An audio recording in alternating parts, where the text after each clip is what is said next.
Hi అండి, welcome to new trend. ఈరోజు మనం చింతపండు పులిహోర ఎలా చేయాలో చూద్దాం.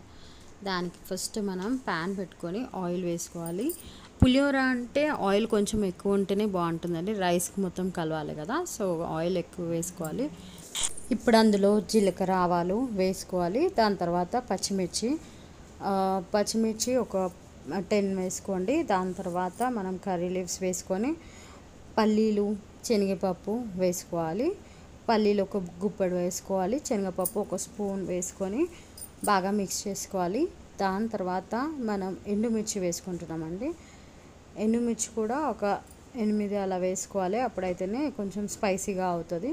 తర్వాత సాల్ట్ వేసుకొని అందులో కొంచెం పసుపు వేసుకొని మొత్తం కంప్లీట్గా బ్రౌన్ కలర్ వచ్చేలాగా కొంచెం వేగేలాగా వేయించుకోవాలి.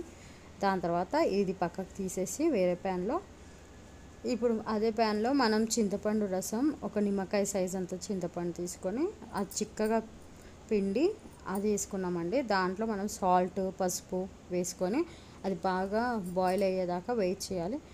బాయిల్ అయిన తర్వాత అది కూడా మనం పోపు వేసుకున్న దాంట్లో మిక్స్ చేసుకోవాలి. తర్వాత అదంతా బాగా కలిపేసుకొని నేను ఒక 1 గ్లాస్ రైస్ బాయిల్ చేసుకుంది వేసుకున్నాను.